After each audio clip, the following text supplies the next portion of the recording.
My intention is to get this meeting over within an hour. That's my hope, but it will depend upon questions and things of that sort. But we're hoping for an hour to keep us within with what the original schedule was.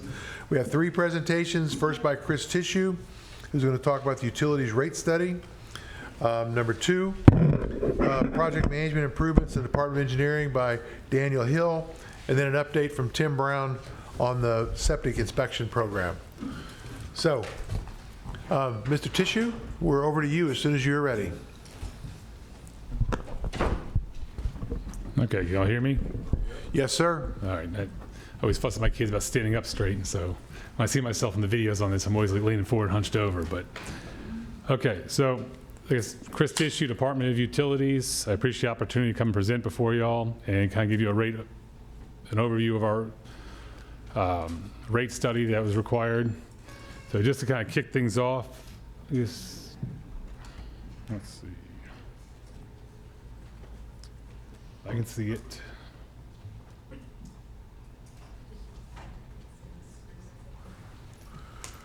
Yeah, I think I have a second screen pulled up.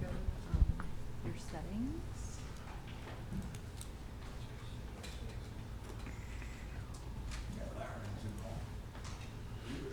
Could have hope this little window's gonna maybe see settings.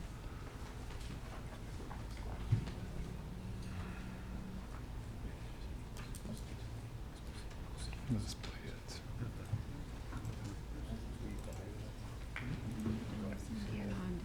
It is. It thinks there's a second screen attached.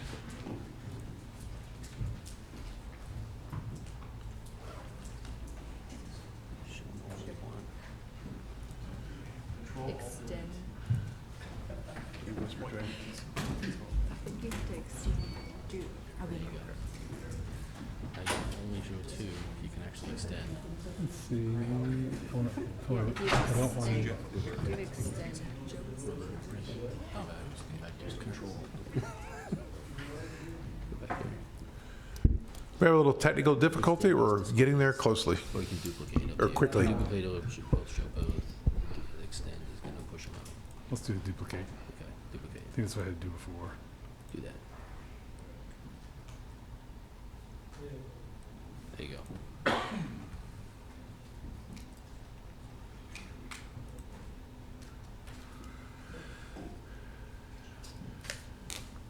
All right, now we're seeing the same thing.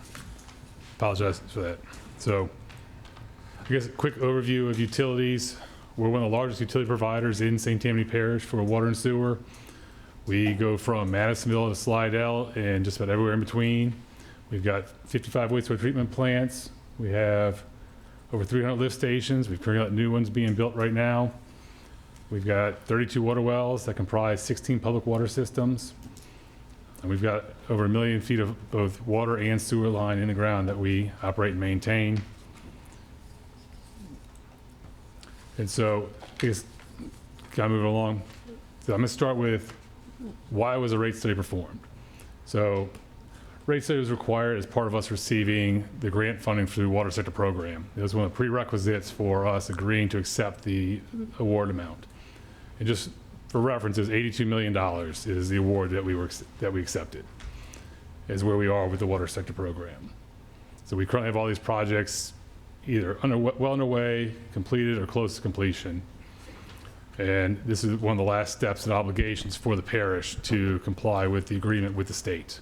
It is about adopting the rates recommended or required by the consultant that was selected. So, Chris, just to clarify or to reinforce, in order for us, our ability to accept the grant was contingent upon our agreement to perform the rate study as part of the project. Is that correct? Yes, sir. Thank you. And so this is a consultant that was selected by the state. Everybody that received award funding from the state through the water sector program was assigned to a state selected consultant. And we've been working with them for almost 18 months now to provide documentation, budget revenues, capital improvement plans, everything they asked from us to where they could build a model and look at it and come up with the rate study analysis and recommendations. Okay, thank you. The objective of the rate studies essentially is to look at the financial stability of utility operators to ensure that enough funding is being generated to operate and maintain the infrastructure that they have, as well as have a ongoing capital improvement program, putting money back into the existing facilities. So some of the things the rate studies look at is the cost of operations and maintenance, including electricity, chemical cost, equipment cost, what construction costs are for capital improvement plan, your capital improvement plan, how large the projects they are. It looks at debt service. It looks at the ability to secure loans through state agencies like LDH or DEQ, like we did with Goodby. A rate study is actually required by the state every 5 years. That's one of the things we get dinged on right now with our accountability rule, is not having completed and adopted a rate study. So this will also fulfill that requirement with the state. And then it also makes sure that as LDH or EPA come through with different criteria for compliance, whether it's stricter limits on a wastewater treatment plant, they adopt different contaminant limits on water treatment, then we're responsible for making sure we can abide by those new requirements. And so that kind of is looked at too as part of the reason they do it every 5 years. It's kind of a true up of what the rates should be in order to provide enough funding for that. So what is a rate study? So rate study is a detailed look at the books and operations of a utility organization. It's part of the reason it took a period of time to do. Some of the ones that are on here, this isn't all of them, but there's a lot of things they looked at. So essentially they take all the documentation we provide and they build a financial model with it. And they use projections, historical data, usage, or billing services. And then there's certain things they look for. So this one, for instance, is part of the state requirement to comply with the state requirements for this, was to have a minimum sustainability factor ratio of 1.15. Looking to go to a reserve policy of 6 months in lieu of the current 3 months. And then looking at making sure we have capital improvement money, as well as a debt to service ratio of 1.25. And that's one where we were right on the fringe of it when we got the loan with DEQ for Goodby. And so we've got the conclusions from the rate study, and the largest conclusions over here is looking at providing a uniform standard rate across St. Tammany Parish for all of our customers, as opposed to having non-equitable rates across the parish.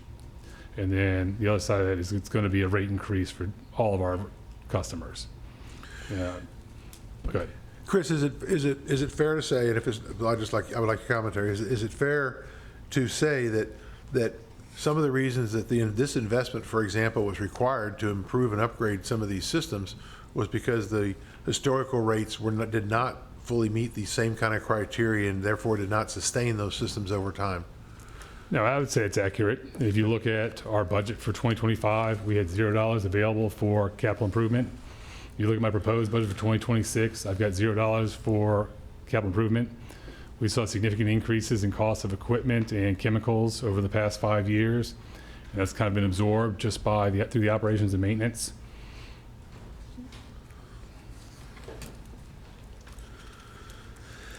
So some of the feedback we've gotten, I wanted to kind of address, and we can talk more about things, but specifically, who does this impact with the rate study here? This is only a look at the Department of Utilities. There's no other department in the parish.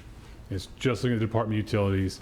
And it only impacts the Department of Utilities customers. So if you're a Magnolia customer, if you're a Utilities Inc. customer, City of Mandeville, City of Slidell, City of Covington, Parks, Bayou Liberty, Lee Road, none of that is impacting you. This is only looking at the Department of Utilities customers. And so the other thing is, this is not a tax. There's no profit with the Department of Utilities. This is something where the money in these rate increases are going to fund capital improvements that go right back into the system to address customer complaints, quality issues, and quality of life items that need to be addressed as we get towards the end of service life of assets and infrastructure. Allows us to strategically plan how to replace or consolidate them and to continue to try to operate more efficiently and effectively with the funds we have. Hey, Councilman Laughlin, we have a couple questions, Chris. Councilman Laughlin? Thank you, Mr. Chairman. Chris, so behind on this? We should have done this 5 years ago, or when's the last time we did a rate study or changed our rates or did anything like that? So the last time there was an ordinance to change the rates was 2012. And so, but what we've done since 2012 is that we utilize the municipal cost index to reflect inflation each year. And so we go from October to October of each calendar year. And so in January, we'll do a inflation increase up to 4%. And so, you know, like typically from 2012 through 2020, it was anywhere from like 0.5% to 1.5%. But then after COVID, you know, inflation was 8%, I think, in one year, and then 11% in another year. But we only went up to the 4% max in those 2 years. But even that inflation percent doesn't capture what we saw the equipment do, or the construction costs do, or chemical costs do. And then if we were a private company, how many times would we have raised rates since then? There's a different philosophy between a public utility provider and a private utility provider, where it's a private is to generate a profit and generate revenue, and they've got shareholders and that they've got to pay back. But that is regulated, though, through the Public Service Commission a little bit. And that's correct. So you are the regulating board, the Parish Council is the regulating board for the Department of Utilities. Whereas a private utility provider will go to Public Service Commission, and they generally go each year to look for a rate increase or additional funds that they can take and utilize. So a significant gap like this, which is what, 12 and a half years or 13 years, would not have happened in the private sector. No, sir. Thank you. Thank you, Mr. Chairman. Thank you. Councilman Bender? Somebody at the table. Here I go again, Rick. Okay. And by the way, I just want to, I'm not trying to contradict your statement to Councilman Laughlin, your last statement to him, but let me be more accurate, okay?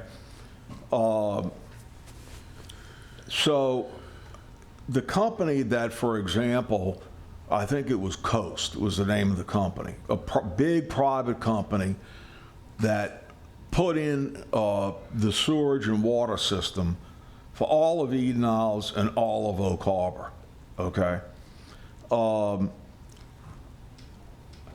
What, I'm giving you my opinion. I'm not trying to defame that company. They sold off to Magnolia, okay? However, that private company did not put money into the system. Did not. And they barely raised rates in the 16 or 17 years before that I've been in, since they sold to Magnolia. So what happened was, when Magnolia took it over, they went to the Public Service Commission, and I'm not kidding you, their rates went from, let's say, $40 to $165 and $75. So to say that every private company is going to charge a little bit of an increase every year, that's not been my experience. Now, I think Magnolia's gonna, but I think they're going to put more money into their systems. So thank you. No, and I appreciate that, because that is accurate. Yeah, so I appreciate that clarification, because there are different private companies across St. Tammany Parish, and some regularly will go to Public Service Commission, whereas there's other ones that, you know, are still around that either don't raise rates, not interested, you know, they're able to maintain, I guess, on what they have. So, but I think it's part of where we've gotten into the situation. I'm not going to go into it. We'll stay here for now, and then, but I'd be happy to talk more about it. Okay. Councilman Kugel, I think you have a question? Thank you, Mr. Chairman.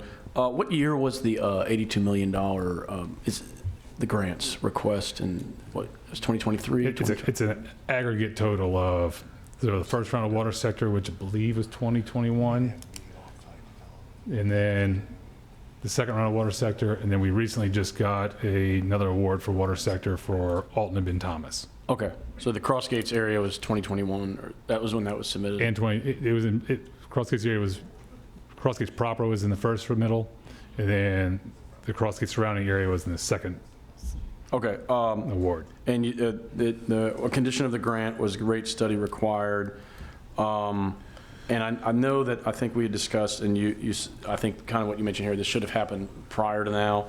What is the effect if this already, if we're already delinquent on this, what is the effect of, let's just say, if the ordinance being proposed for a December vote fails?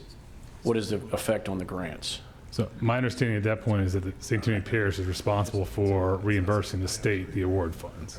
Is there any reason, I mean, and I know you understand this, one of the items of feedback I've gotten from my constituents is, doesn't it make more sense to see the infrastructure online and the improvements first?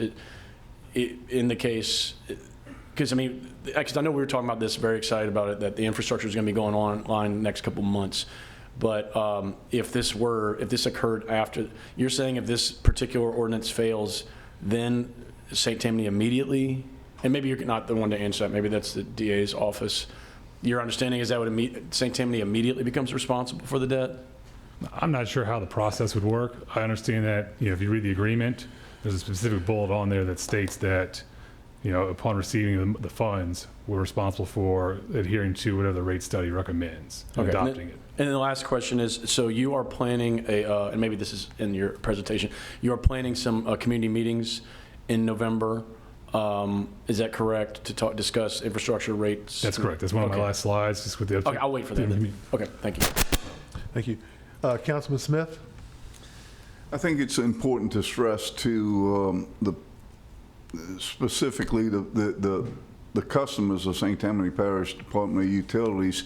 This is not designed for the parish to make money. This is designed to enable us to provide a quality service to them. And it's rate increases, like, as you said, you're going to be using them for upgrades, to upgrade equipment, to put in new wells, whatever's needed. I remember we did this years ago, a rate increase in Covington, which everybody lives in the city of Covington pays a utility bill, and it was a rate increase. Y'all just trying to make more money. The concept's not for utility departments to make money on it. Private sector, yes, it's a business. We're here to give you a good service and provide a good quality product at minimum cost, but we can't do that without increasing the rates now and then so that we can upgrade our ability to do so. So it's just a comment. Thank you. Thank you. Thank you. And Annie, if you could comment for me, I know that utilities is a enterprise fund. As part of it being an enterprise fund, I just want to make sure I'm correct, isn't all revenue associated that's generated by the utilities has to goes into the enterprise fund and has to be used back in that utility? The theory is, yes, that it should go back into the utility fund, and that is how we have always treated it, is that it goes back into the utility fund, and it's there in order to make improvements to the utility fund, because that is necessary in order to keep it in, working shape. Very good. Thank you very much. I just wanted to reinforce what Councilman Smith brought up. Okay, Chris? So, and I guess that goes into my next slide, which is, how is the Department of Utilities funded? There you go. So, just so our customers understand, so everybody's on the same page, there is no tax, there's no sales tax, there's no millage, there's no parcel fee, there's nothing that comes to the Department of Utilities besides the water and sewer rates that we receive from our customers, capacity fees from developers when they do developments in our service areas, and there's miscellaneous fees like tap-in connections and late fees, things like that. And so, we do everything we can to be good financial stewards of the money that is entrusted to us from our customers to put it back into good use. I myself is a customer of our utility. And so, we pride ourselves on that. Chris, so essentially you're operating as close to a business as another utility. The only difference is you don't generate a profit. We have a lot of hurdles when it comes to procurement as well, but Well, I yes. understand. I understand the other parts of the uniqueness, but a municipal utility or a parish-based utility is a quasi-business.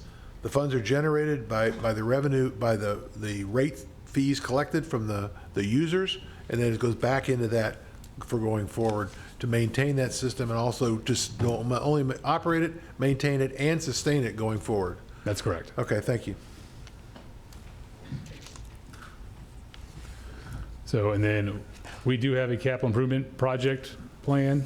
It's in the budget each year. We submit this in around April or May of the previous year, and it gets included into the budget. And so this highlights the large scale and some smaller scale projects that we know that we need to look at addressing in the future. It's things that we haven't been able to fund, and so for the past 2 years, we've just moved the projects down an additional year. But each time we do that, the cost increases to do these projects. And but understand this is a dynamic list that as things occur, different things happen, it can be adjusted as needed. And so each year it gets looked at. And this is just kind of a high point capital improvement program. But we do have a lot of smaller items and additional items that, we have on a separate internal list that we work towards addressing. As I said, the definition of kind of a capital improvement project, because I know this is going to be shared, is that a capital improvement project essentially is a large project to a specific asset that's going to benefit the infrastructure. Maybe an end of life, it may be an upgrade, it might be an improvement, it might be consolidation, but it's an improvement overall to the system that reasserts value to it. And then I am maybe doing some community meetings to try and get out and educate our customers about this, answer any questions I can, provide whatever information they're looking for, help them understand why a rate increase is being required. And as y'all have questions or get feedback from customers or additional information I can provide, please share it, and I'll reach back out to y'all. Okay, Councilman Kugel? So just, I see that. So there is a planned community meeting for the levy building on Military Road the week of November 17th, and I guess closer to that time. Correct. I was going to coordinate the date with you, actually. Yes, that works. And so, which evening. only thing we'll just need to make sure we got chairs. But, yeah. Already talked to me about that, so. Okay. Okay, thanks, appreciate it. Okay. Anything else? If y'all have any other specific questions, I was trying to stay high level, but, as we do the community meetings, we can get a little more detailed or, whatever information y'all would like. Okay. Any other questions? Thank you. Oh, No, this is the end of this presentation. We have 3. This is the first one. Thank you very much. Chris, thank you very much. thank y'all.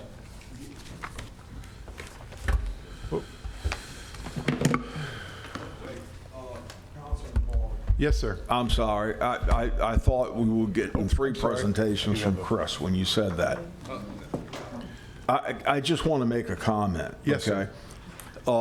I remember when President Cooper made the decision to create Tammany Utilities separate from environmental services, which the purchases that were made under President Davis were all under environmental services, and no knock on environmental services, but he chose to formulate Tammany Utilities.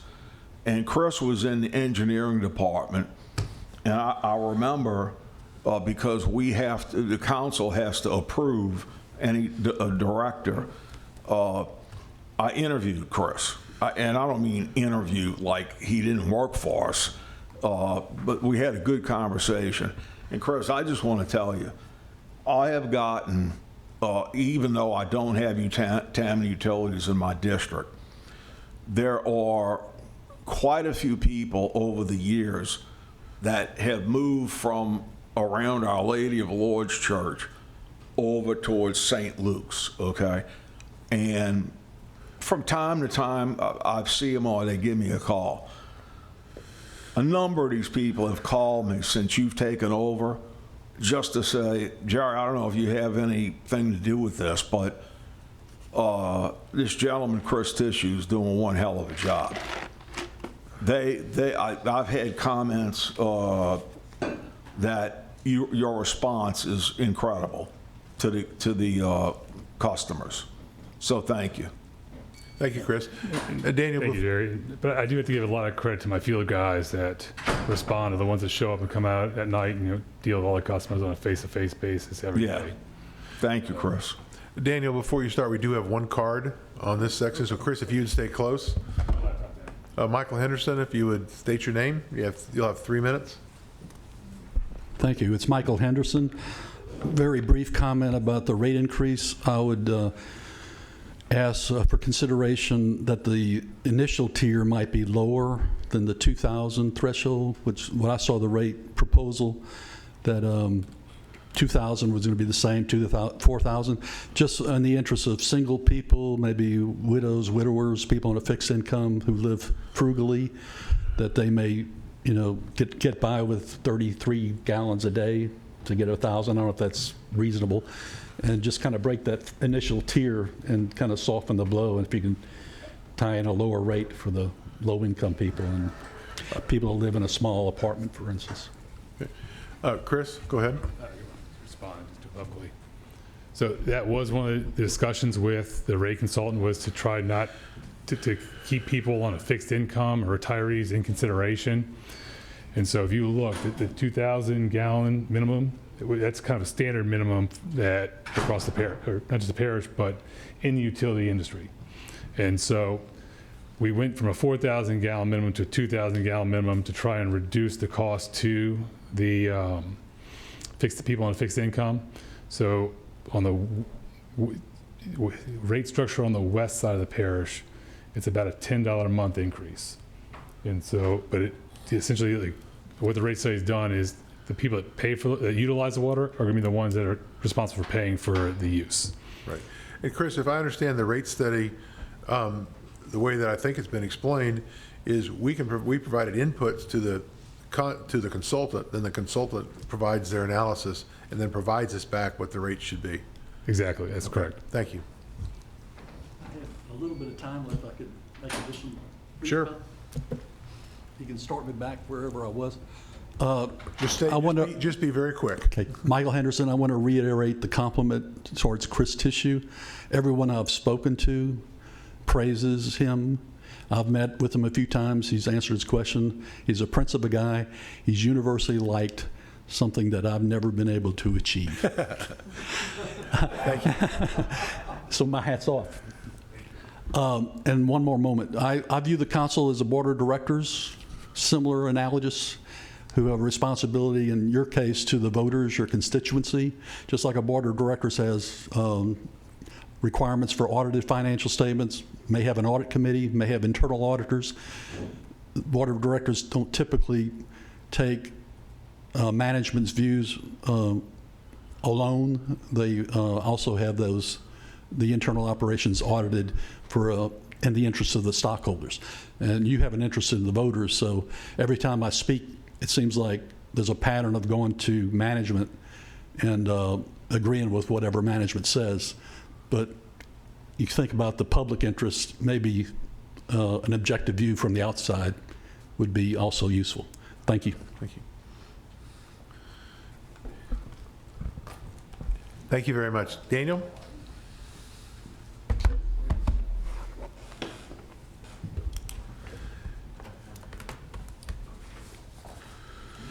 See, Daniel Hilt, Director of Engineering. Today I'm here to kind of present to the council some improvements that we are implementing in the Department of Engineering regarding our project management practices. So why does the Department of Engineering need to improve project management practice?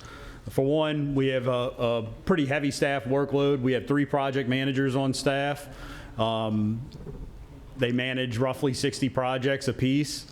If you looked at industry standards, Google typical workload for a project manager, I think it sit around 5 to 10 projects annually for them. So we're pulling well over substantial improvement for it. So not to say that we're not getting a job done, we're doing an excellent job at it.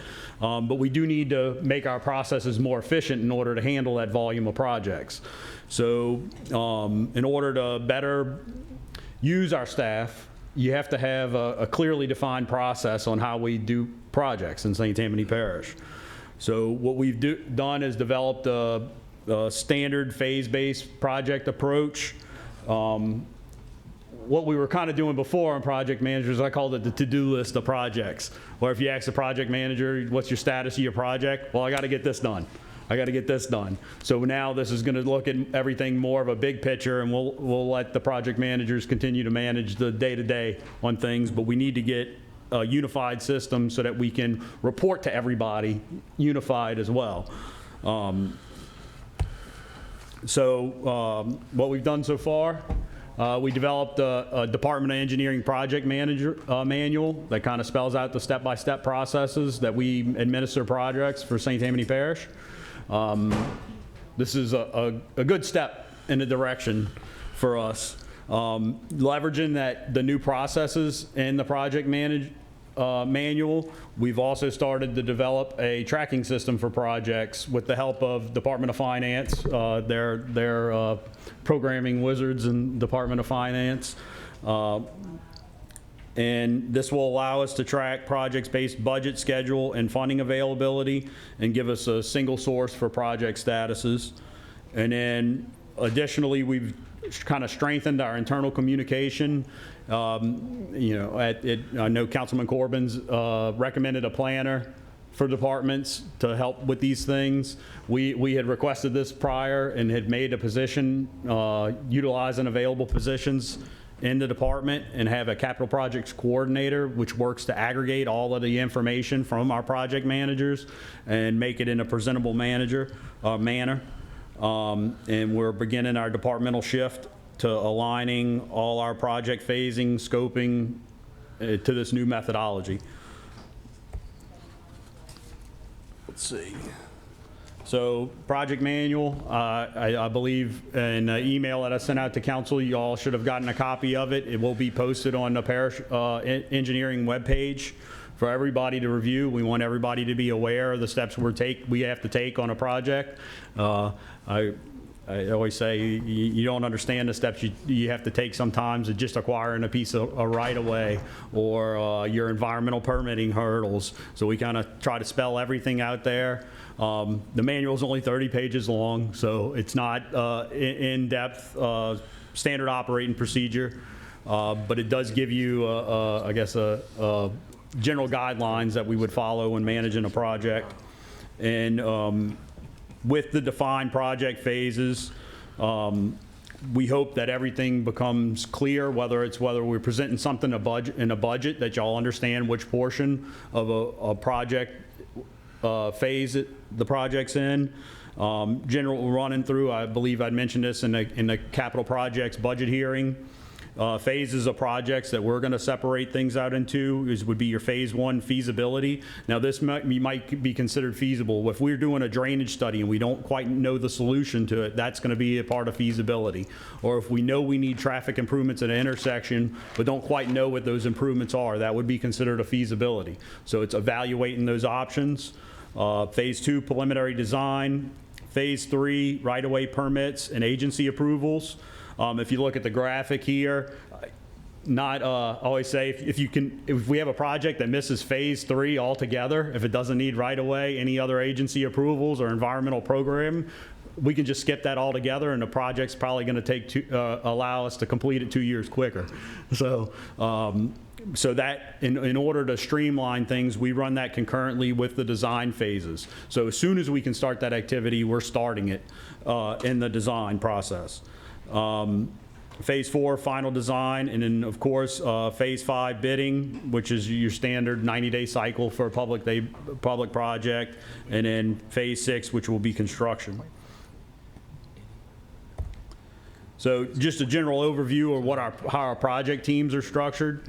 I always say project managers are the boss of a project. It's not your director of engineering. They can, if I'm the project engineer on it, they can fuss at me and hustle me up to try to get something done on it. They got the green light from me on that. I want them being the directors on those individual projects.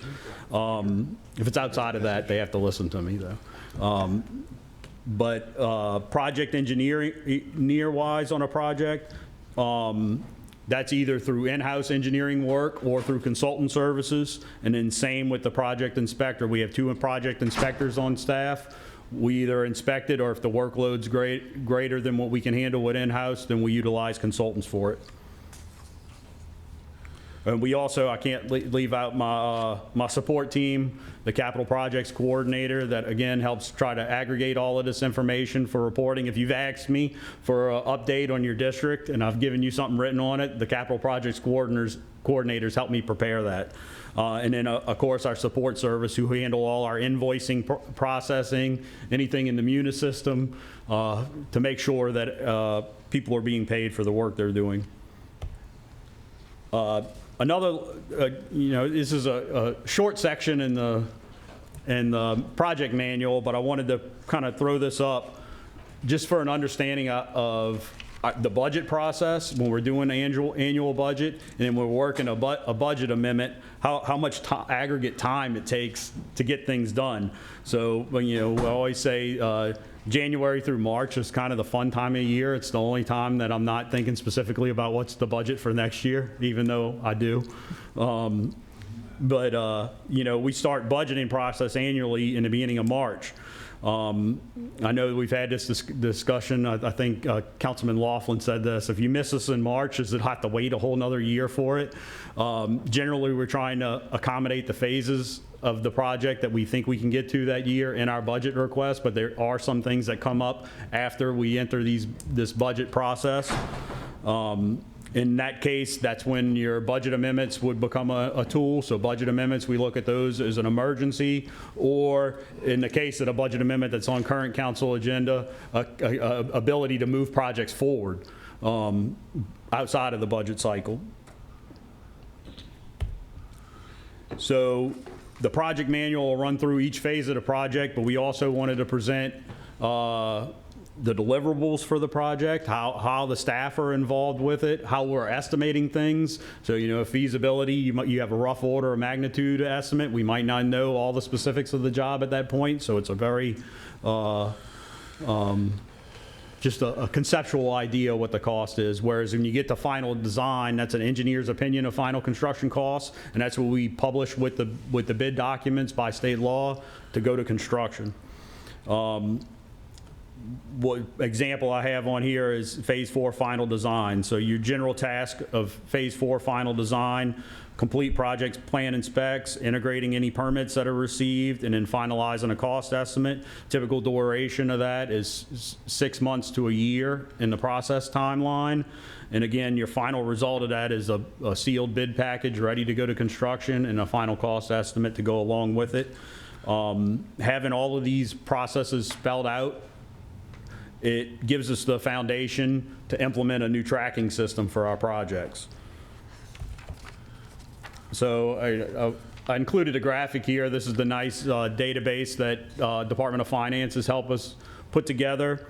And we wanted to ensure consistent reporting across all Department of Engineering projects, but Finance has helped with us with this because they've set it up so that it pulls data from Munis. So any costing information that we would have in there is directly out of Munis. So it's not a project manager has a typo and it doesn't look like the project budget's correct or something like that. It's pulling directly from Munis on the projects. We had looked at outside programs to do such things, and I'll use an example. One of the software companies that City of New Orleans uses, the annual cost to the parish would have been a couple $100,000 annually, because they base their fees on the volume of projects you have put in the program. We didn't seem that as a reasonable thing. Before doing that, I'd hire 2 staff members to help move along work before doing that. But we worked with Department of Finance and got this put in. We're currently still putting in all the project information, so I don't have a full report for y'all yet, but we can run detailed reports on projects, and we will do abbreviated reports. I'll do an example for, so this is a single project page for a detailed report. It has all the general information, project descriptions and justifications are pulled directly out of what's in our financial program with Munis. So this is, again, working through the system on us. We are presenting things as a total budget, but we're also calculating a budget utilization, so you can see how much percentage of the budget that we have available for a project we're utilizing. Projected funding gap, if we have an unfunded phase of the project expected in the future, how much money we would be missing on it, as well as broke out planned expected starts for projects, as well as estimated or actual starts for a project. And I say planned starts, we have a lot of projects moving through and a lot of projects approved in the budget year. We typically stagger those out so we're not overwhelming our processes with them. But we want to present to y'all, you know, so you don't have to ask, well, where's my project at? Why isn't it started yet? We want to say we have it planned to start. It might be second quarter of this year due to scheduling on stuff, but I'd like to be upfront with y'all to give when those things happen. And then, so here's the quick thing. If I run all the detail reports for parish projects, I guess you can see me when I'm holding up. I'm sure y'all wouldn't want to read this on a regular basis.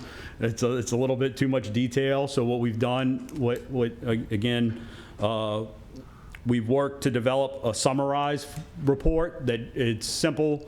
Red, yellow, orange project status of all projects on here. That boils down to, you know, a small report that can be easily go through. You could look and see where one is not hitting the mark and ask questions. We can run a detailed report on it. Again, and we will, when we issue these reports, we will be comparing current quarter to previous quarter, so you can see if something has changed in a project over the last quarter. Just to give you your on-target, moderate risk, or high-risk criteria that we're using to set this. I'll let y'all take a look at that. Whether things vary off, these are the criteria we're going to use. And again, if I think these are very reasonable, but we can always work with them if expectations change. Yep. It's a great starting point. Along with that, with the scheduling information we're going to be putting in, we're going to be able to run a visual project schedule off of this, so that'll show your major phase milestones. So I always say, you ask a project manager to run stuff, y'all going to know what day they're pouring concrete on a street. We're not getting into that level of detail. We're getting into the level of detail is this is when we expect these major milestones to happen along a project. So our next steps going forward, while the 30-page project manual gives detail, we still have to further define details on projects.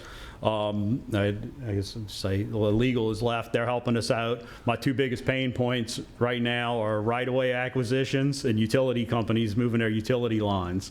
So we're trying to further define those processes, make them a little more formal, and hopefully speed them up. That's the intent, is to increase our speed and efficiency on things. All our scopes for procurement, so if we're hiring outside consultants or hiring contractors for projects, we want all our scopes to align with the phases of the project manuals. Again, it gives us that consistent accuracy and reporting on our end.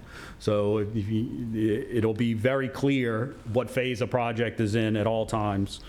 For the project database, again, we got a lot of projects. And I always say this is a spare time activity. So we're steadily inputting everything in. The goal is to have everything up and running by the end of the year so we can run y'all first report at the beginning of the year.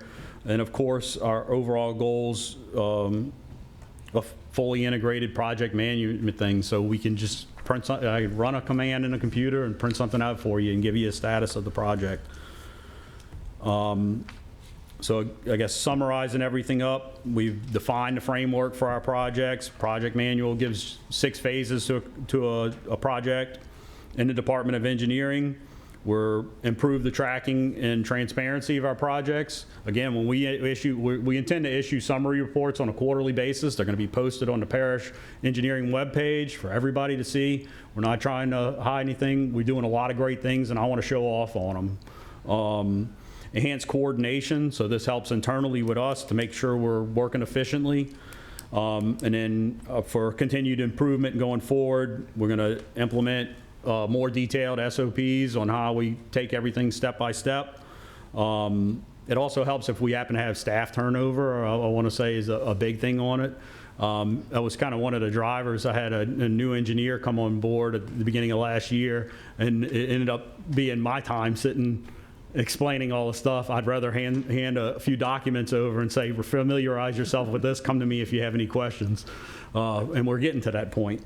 And then, of course, we're going to keep completely, work on refining this reporting method for our projects. And Very good. that's Daniel, a couple of comments. One is, it sounds, which I applaud, that you've eliminated or are eliminating all the sneaker nets that exist. Sneaker net was when somebody hands something over manually and it has to be re-entered. So if there's somebody to know what that means, that's what it means. Outstanding that this is so fully integrated. And in the process improvement mindset, I really appreciate that you put that continued improvement there. Process improvement starts with having a documented process that has defined points of measurement, so you can maintain metrics on those processes and then learn from those processes. So this is a great first, it's a great, huge first step towards really making your organization even that much more professional than it already is. So thank you. Are there any questions from the committee? Councilman Bitter? Thank you very, very, very much, Dana. Do your project managers meet with the contractor periodically while the project's going on to determine if your estimated completion date is going to be met?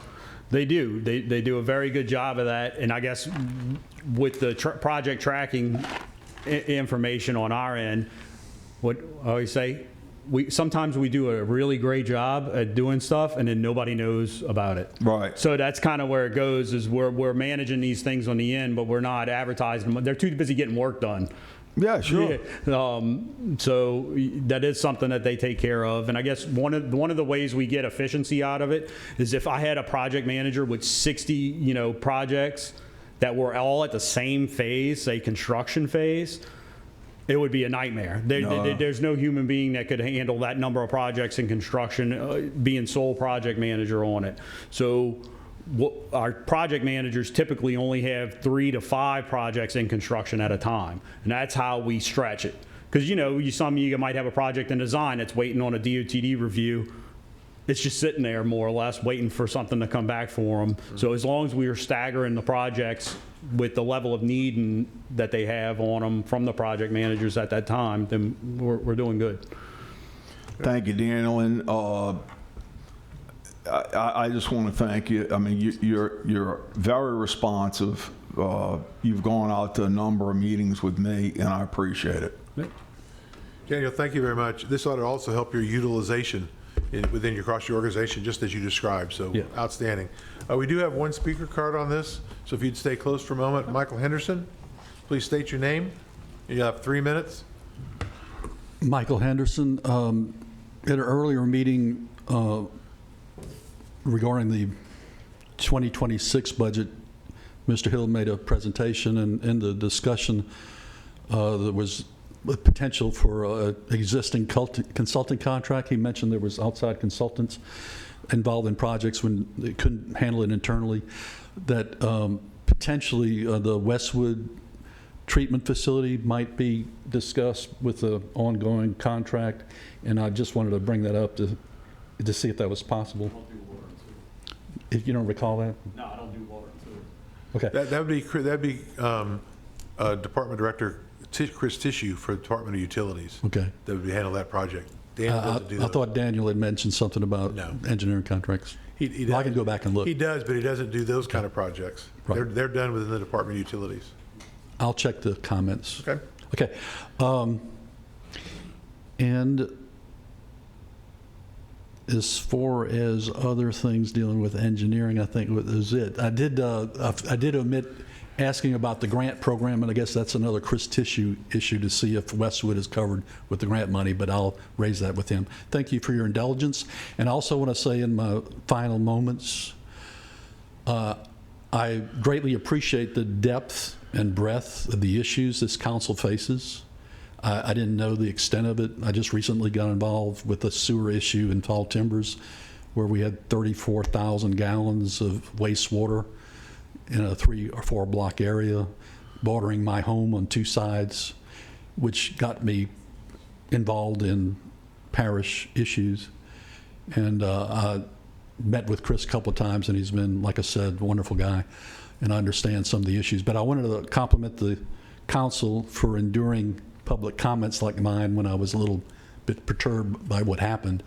But I'm trying to convey to the council anything about financial matters. I think you have a good problem, like a lot of money in the bank and a healthy fund balance. And I'm just trying to reiterate that you can't go wrong, either lower taxes or provide more services with that fund. And so I'm just trying to say you have a good problem, and I don't mean to be contentious with management, but I am now interested in parish government. I intend to attend future meetings and speak when it's relevant. Thank you so much. Thank you. All right, thank you very much. Our last presentation today is from Tim Brown, Director of Environmental Services, regarding the septic inspection program. Tim, if we could, we'd like to just aim for 15 minutes for this one. All right, we'll run through it. I think y'all have heard most of this already. Yeah, this is more of a refresher. Let's see. That's not coming up. Oh, Councilman Laughlin, I apologize. Did you have a comment? No, I just have a question for you. Can you answer anytime you want during the... Can you answer anytime you want during the presentation? What happens if we don't do anything in terms of state or federal regulations coming down on us? Whenever you want to answer, you can do your Yeah, no, I'll answer it now. I don't know why this isn't coming up. But at some point, the LDEQ has implemented what it calls an anti-degradation policy. And so they will not, at some point, issue any additional permits, commercial permits, to discharge into these water bodies. So that has that economic development component. And then further, the parish holds what's called a MS4 permit with the state. And at some point, if the parish does not address what they determine are illicit discharges, which can be these home systems, if the parish doesn't address those, then we can be on the hook for fines. I don't know what I'm doing. I have no clue. Mr. Chairman, could we need to add IT budget? Please, because I'm, Grant left. Is it, go back up to the screen display? Maybe hit 2 and see if that was.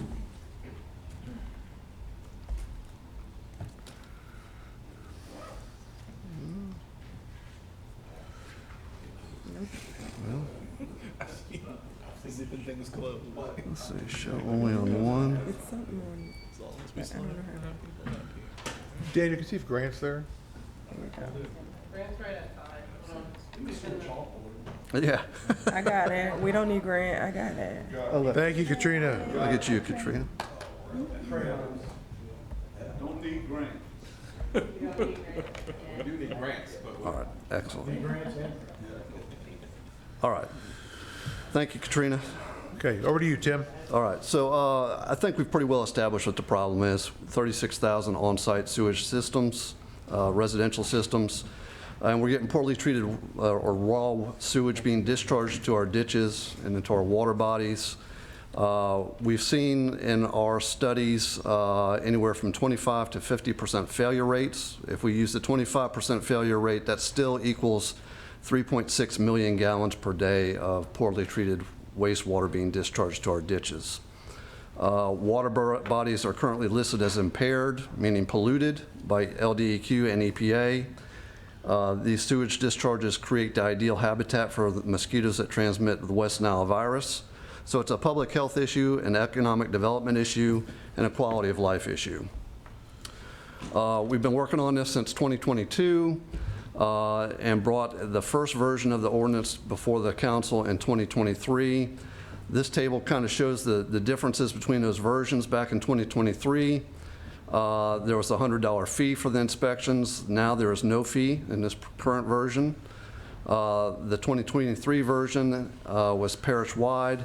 Now this current version is the area south of the urban growth boundary line, the high-density areas. In 2023, the fines were $100 per day. The current version has reduced the fines to $100 per month. 2023, the inspection prioritization was based on environmental services observations and identification of hot spots where it looked bad.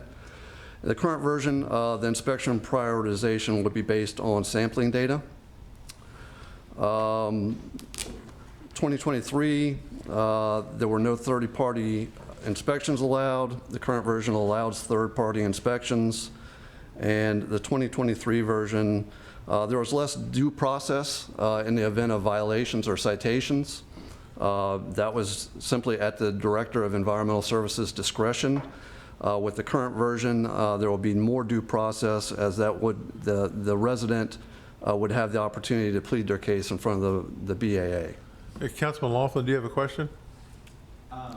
I do, but we can wait till later. I'll put my thing on later. Okay, thank you. The objectives, to provide homeowner education, improve water quality, improve public health, improve the quality of life. Often it's been brought up about the solution is provide central sewage to everyone. That's true. I agree with that statement. I looked at some reports back from 2012 and 2004 where an engineer gave some preliminary estimates of what that would cost. In the 2012 report, they estimated that it'd be $330 million just to install gravity collection systems in the unsewered subdivisions. The 2004 report estimated that it'd be $289 million just to build out the capacity, the wastewater treatment plants and the pump stations that would be necessary to treat that sewage. So the grand total from those old estimates would be $619 million to sewer these unsewered areas. I think it's easy to say that it'd be over $1 billion in current dollars, especially if you look at what Chris has done over in Crossgates with the $82 million. That's a very small geographic area where those improvements are being made, and it's taken $82 million just for that. Councilman Kugel's brought up the model ordinance from Department of Natural Resources. I still can't find that. I don't know if you could provide me the link on it. I had a question on this. Oh, okay. Go ahead. Did you see my, I don't know if my thing's, is it showing now? Okay. Just the bottom, sorry, and I fully appreciate the 619 million, probably not possible to do that. I completely, but the last line, OSDS program first year expenses, 865. Am I correct that 500,000 of that is the mosquito abatement money? That's correct. That's what they've pledged. That's correct.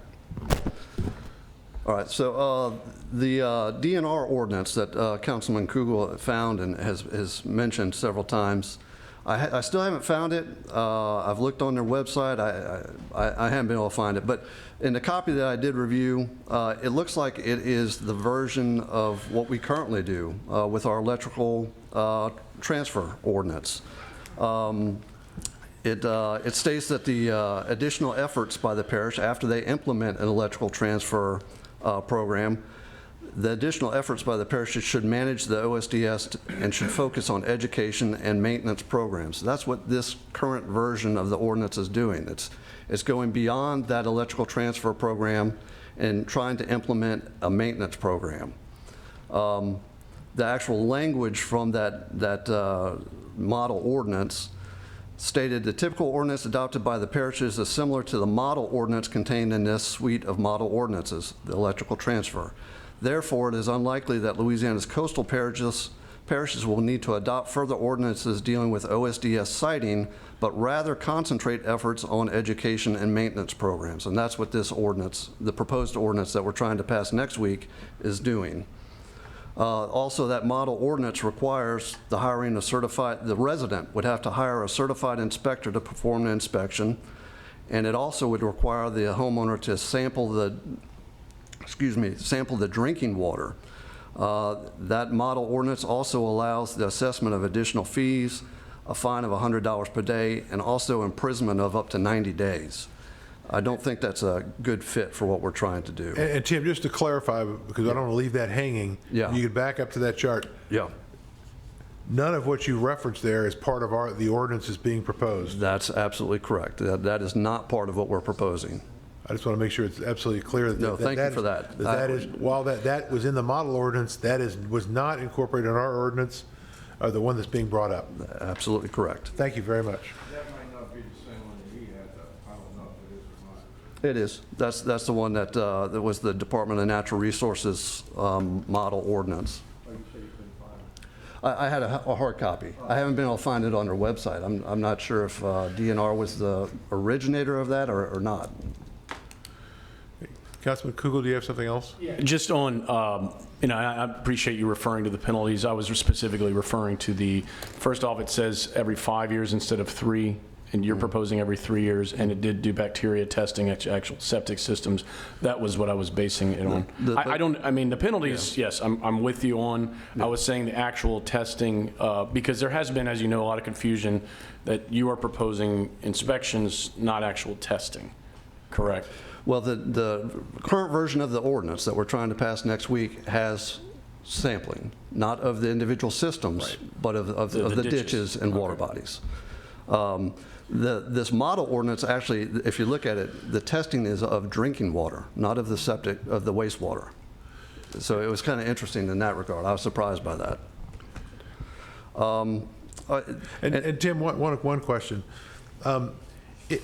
Could you just talk about, for just a modicum of a minute, where the 3 years comes from for the ordinance that we brought forward? And just to reinforce, a model ordinance is a straw man or a template that gives you ideas of things to consider.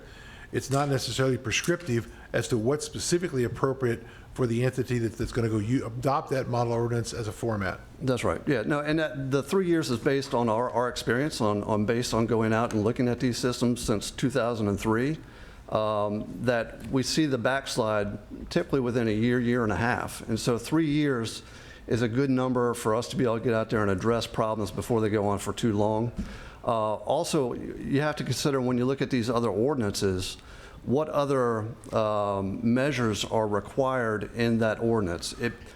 DEQ has some guidance out there that it should be inspected every 6 years, but it actually requires that it be pumped out every 4. So if you're requiring a pump out every 4, yeah, it makes sense to inspect it every 6 years.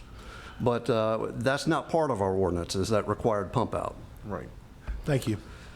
All right, this is just looking at some of the lot sizes in subdivisions north of the urban growth boundary line. The planning department provided some of this information. So if you look at the x-axis, the horizontal axis on the bottom, that's the acre range of the lots. And then the bar chart indicates the number of homes north of the urban growth boundary line that fall within those acre ranges. And the blue line is the cumulative percentage total. So if you look at that, about 80% of the total number of homes, well, excuse me. 8%? Yeah, 8% of the subdivisions homes north of the urban growth boundary line are on less than 1 acre, so only 8%. And that represents less than 1% of the total on-site sewer systems, the 36,000 in the parish. And 92% of the subdivision homes north of the urban growth boundary line are on more than 1 acre.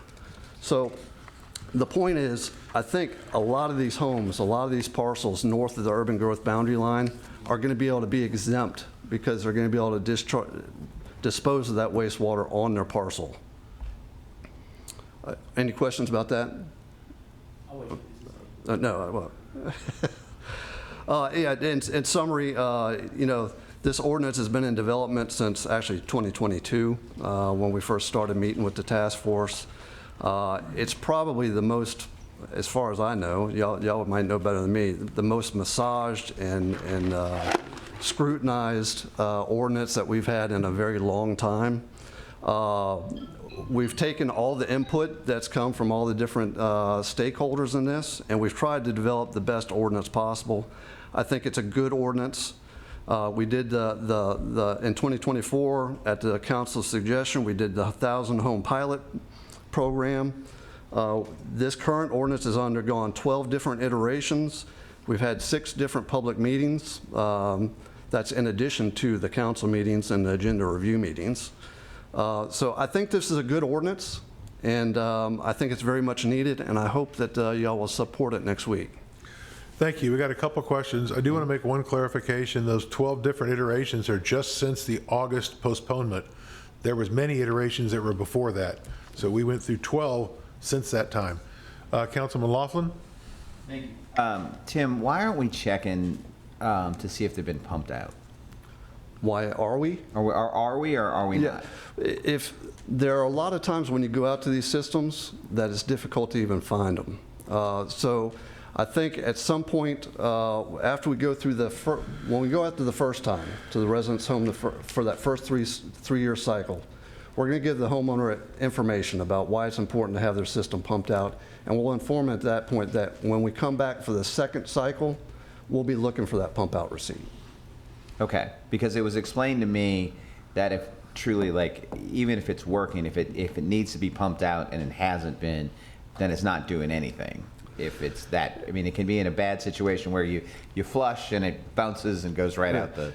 Typically, you don't build up that sludge level in those systems unless your aerator's not working. Right. If your aerator's working, then you won't build up that sludge layer. And then kind of something that, because now I've had to do so much research on sewer systems now, should we be looking, and this is an aside from this issue, should we be looking at requiring gray water systems on new homes that have to have their own discharge? Because what I understand is these systems were designed back before we had antibacterial soaps, microplastics, and garbage disposals.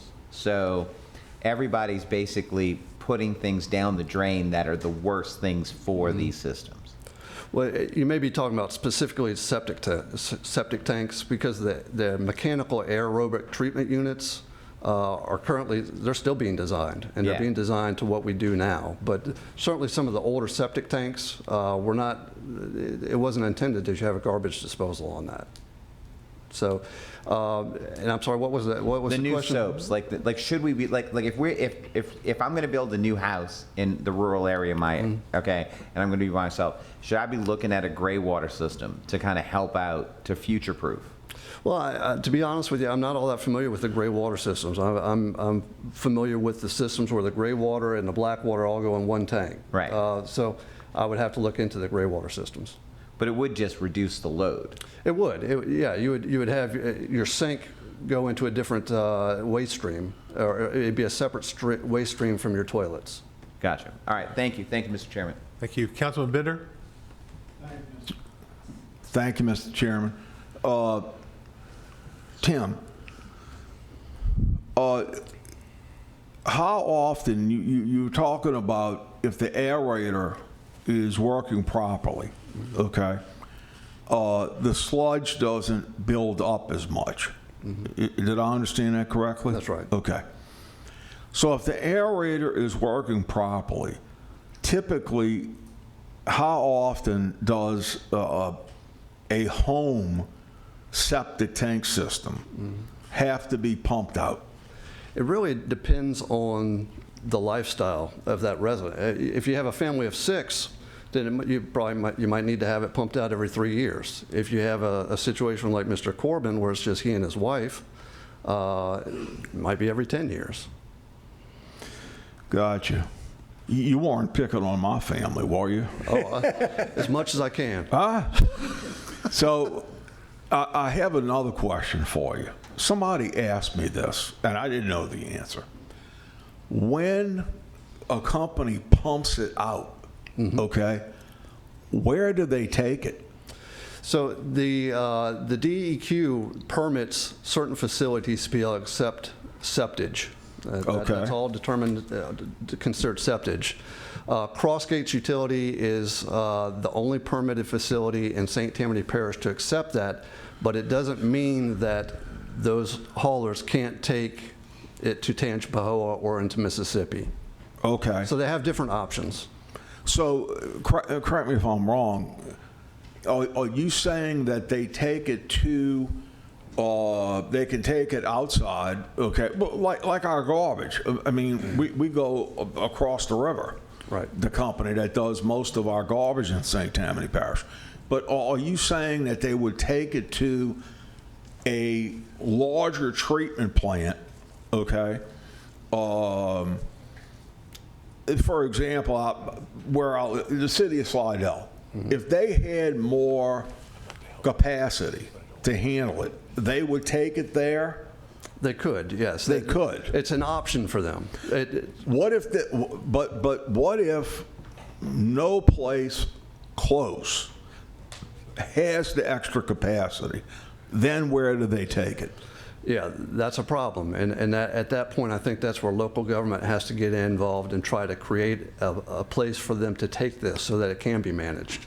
And we're currently, I'm working with Chris on trying to expand our capacity to take this septage, both at Crossgates and have a facility on the west side of the parish over here for these haulers to take this. So we would prefer to have, when you say facility, are you talking about ground that we own? The existing wastewater treatment plant. Okay. In Slidell, it'd be Crossgates. Yeah. And so those haulers, for years, have been taking their loads over there, and it goes through a mechanical screen to take out all the trash. Then it's put into the big aeration tanks, and it's treated there. Then that sludge is put on the belt press, it's dewatered, and it's sent up to Mississippi to spread over the grounds to grow cows on. Thank you very much. I appreciate your presentation, too. Okay. Yeah, Jerry, I toured that facility in Crossgates. Chris showed me that, and the haulers actually pay a fee to the parish for processing that, and it gets processed just like it was being pumped in through a sewer main. So it just comes in from a different line, and it gets processed, gets mixed and processed. Okay, Councilman Smith. I just want to thank you for bringing to my attention that in the second cycle of the inspections, if this ordinance is to pass, that you will be looking for a receipt after educating on the first inspection, saying here's some things you might want to consider doing, and here's what we expect you to do, which would be pumping out your tanks, right? That's right. The second go-around, the second cycle, that's a great way to do it. Yeah. Save your receipts, because when we come back in 3 years, we expect to have the receipt. And essentially what that would do is once we use that 3-year cycle, that would have them be getting it pumped out every 6 years, essentially. Good deal, thank you. All right, staff table. I think Joe was first. Okay, excuse me, Councilman Impastato first. I'm sorry. You can go if you're on. Okay, actually, one of the questions I had was actually what Mr. Bender asked about, that my understanding is there's one DEQ maybe I'm using the wrong terminology, certified facility in the parish for pump outs, That's right. which is Crossgates, which obviously is of interest to me, representing that area. Do you think, my first part of that is, do you think the implementation of this ordinance would greatly increase the amount of pump outs happening? It has the potential to do that, and the haulers have Cross Gates. They also have Tangipahoa and I think Tangipahoa and Mississippi. one in Mississippi. Right. So, and this may be a partial question for you and Chris. Are we calculating right now, because, you know, there's a lot of interest in the infrastructure, Cross Gates getting a new wastewater treatment plant. Is this gonna affect the actual people that live there that depend on it, this new influx of, what is the term, what are the? Septage. Septage, okay. I don't know, Chris, are you figuring that out when you're now about to eventually gonna bring a new wastewater treatment plant online, that you may get a lot more input because of more pump outs? So yes, we're counting on it, and part of getting permanent with DEQ to have septic receiving is it's based off the amount of regular sewage flow you receive, because you're only allowed to receive a certain percentage of septic flow of your overall total flow.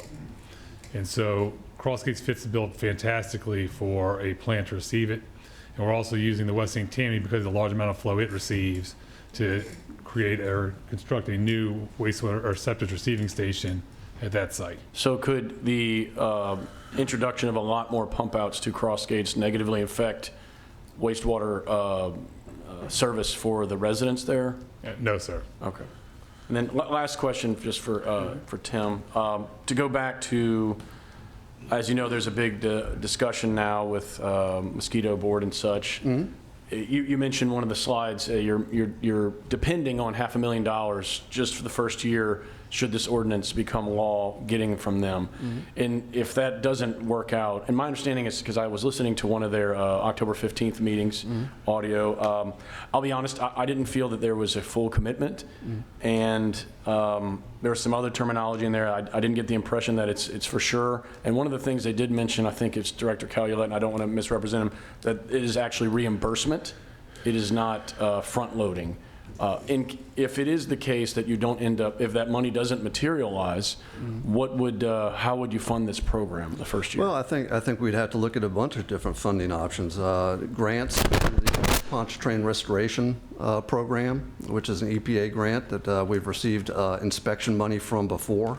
We'll be looking at that regardless to try to fund this program. I know that when we met with the Mosquito Abatement District, they were at that time, pretty solid on that commitment. I haven't heard anything to the contrary, but I didn't watch whatever you saw the other day. So, and ultimately, if we don't have that money and we don't have any kind of grant money, Environmental Services has some budget, but we may have to scale the program back and extend that 3-year cycle a little bit until we can find some funding. Okay, Councilman Impastato? One thing I feel confident the Mosquito Abatement District is committed to funding this program. They did vote on it while I was there, and I believe President Cooper, who was also there with me and encouraging them to support it, sent a letter out to the entire council. I think the pump out is educational portion is an important component, because if you don't pump out your system, what happens? Well, it can cause problems for your aerator if that sludge builds up too much. And it can back up into your house. Well, and it can cause backups. Yes, I've seen it happen. I mean, I do with my family every 3 years, but it really is important to make sure people understand. Obviously, it's depending on the size of your family and how many people are living there and the utilization, but you have to get it pumped out. Yeah. So I don't know that this would increase the frequency, because at some point, if you own a system like this, you may go a longer span between getting it pumped out, but you're going to have it pumped out and cleaned out. Yeah. Right. You'll only make that mistake once, from what I understand. Councilman Smith? Yes, thanks. I believe mosquito abatement, the way I understand their thinking, I don't want to put words in their mouth, but this program's just as effective, if not more so, at killing larvae than them spraying ditches, okay? So they're not looking at this as being a nice guy, lending somebody $500,000 a year to have their systems inspected. They're looking at this as a way for them to combat mosquitoes, okay? So they think the 500 is well worth it. It's an investment on their part. Thanks. Yeah, no, I appreciate you pointing that out, Councilman Smith, because the natural predator, the mosquito fish, is the most effective tool they have to combat these mosquitoes. And these sewage discharges eliminate those mosquito fish. It's better to have somebody out there killing mosquitoes 24/7 than having to go spray every week. Okay, Councilman Bender? Yeah, I just had a question for Councilman Impostata real quick. Joe, you said you feel like their 500,000 is absolute, okay? Because you said you were at a meeting where they voted on it, okay? About when was that meeting? I mean, several months ago or? Okay, good. But you feel pretty firm about it? I feel really Good. Very good. Thank you. All right, Mr. Phillips? Yeah, going back to that, since we're talking about funding, that audio that we heard, it's not confirmed. They're talking about using that as leverage against us. In the audio that came from the last meeting of the Mosquito Abatement Board, there was no actual commitment that that money was coming, that I could tell. What's that? We appoint the board, Mr. Phillips. We appoint the board. Okay, so what did the board vote on? Okay, why in that audio would they be saying that they could be used as leverage? Joe, push your button. Okay, let me finish like this then. Okay, I'm not going to go back and forth on whether. Okay. Is there a CEA signed already? We don't even have an ordinance. What's that? I can answer that question. Once an ordinance gets approved would be the time to start negotiating a CEA. You go gather commitments in advance. The commitments have been made. The commitments have been confirmed. After that meeting that you referenced, I actually spoke to Director Caluette myself to understand what went on from his perspective. He informed me directly that the board did not vote to reduce or eliminate the funding. And when was that?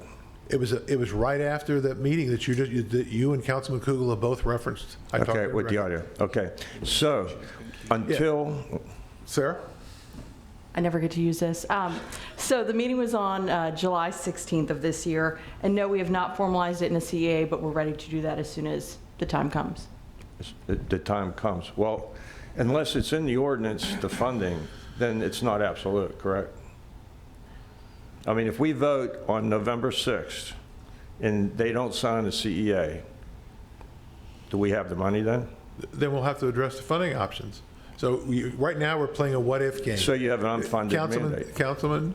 You have Phillips, an unfunded mandate? No, we do not have an unfunded mandate. Right now, you're playing what-if games. If this happens, then. No, you're playing what-if games. No, I'm not. Well, just like when during the Home Rule Charter, you know, Cheryl brought up, hey, we're going to have Inspector General. I want to know what their funding sources if we're going to have this Inspector General, because you want to know who's going to pay for it. Because if you don't have it, then you have an issue where where's the money going to come from? Sir, the funding has been identified. It's been identified. Okay. Been identified. That's not in the ordinance, though. It just says whereas the funding has been identified. Okay, I'm not going to beat that up. Okay, so I understand there's been 12 iterations of the ordinance. That doesn't mean that it's ready to go.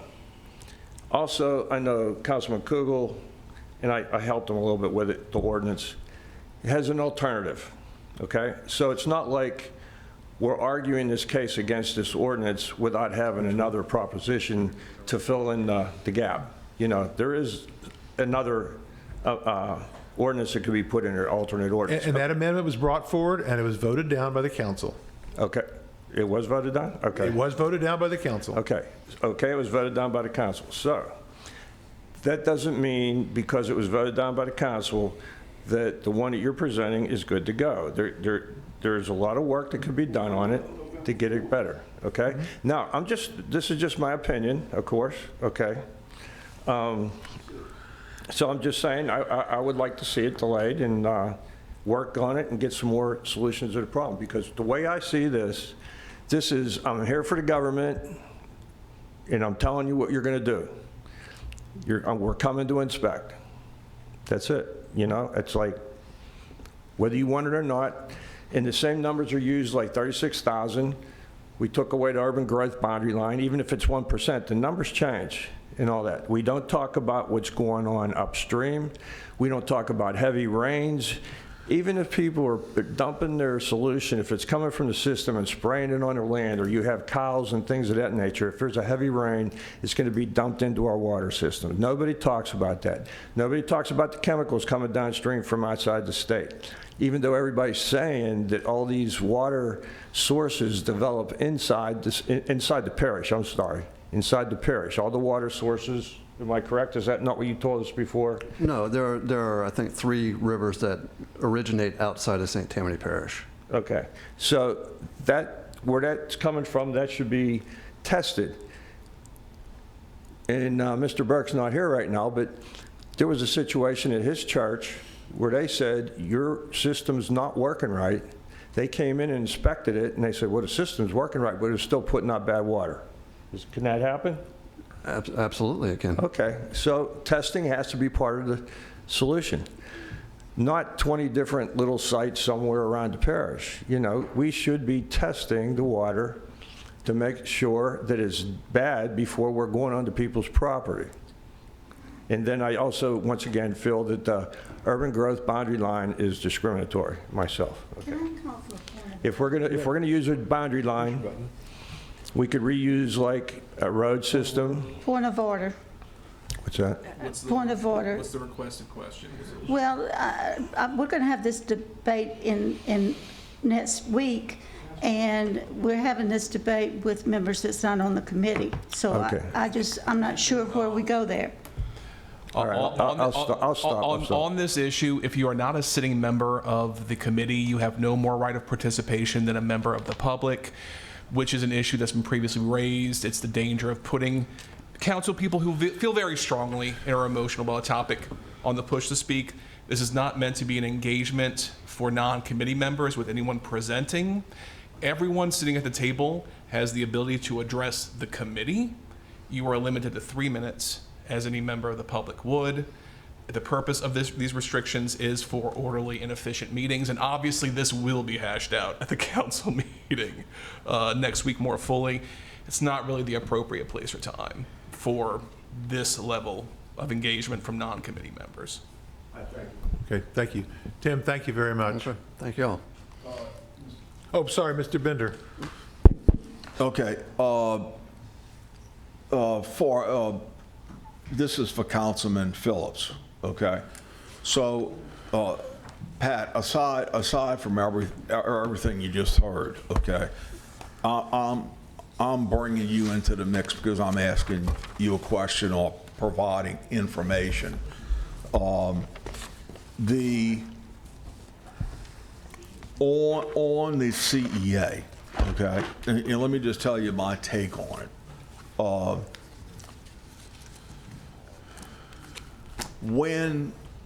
And I'm not telling you I know the legal aspect of this 100%, but when that board voted, and that's why I asked Councilman Impostata the question I asked him, okay? When the board voted to provide $500,000 a year for 3 years, okay? That along with, and I think this is an important point just for us to consider leaving here tonight, what Tim said, okay, as a non-elected official, all right, is I think also very important, and that is that these, what do you call them, mosquito fish, Tim? Yes, sir. Yeah. So if the mosquito fish, okay,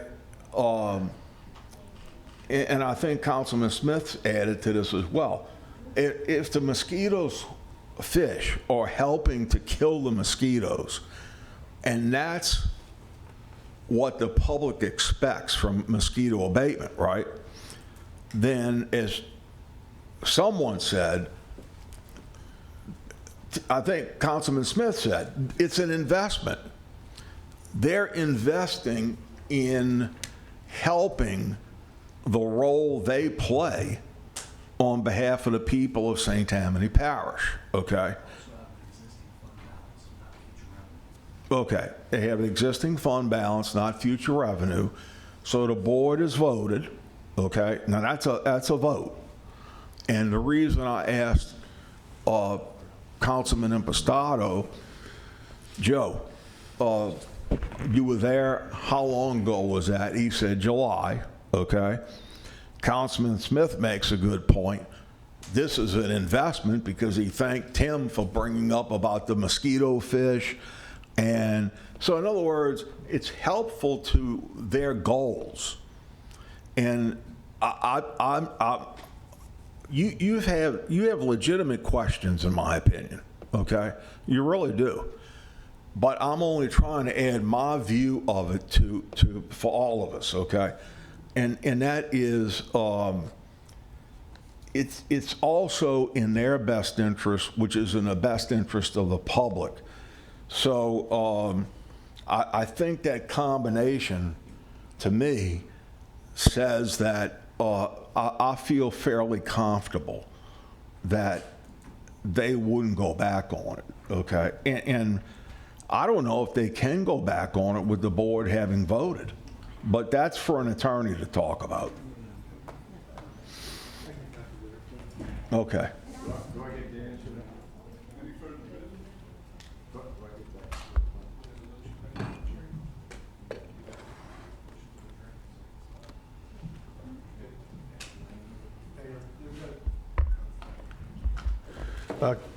Councilwoman Tanner has raised a motion to adjourn.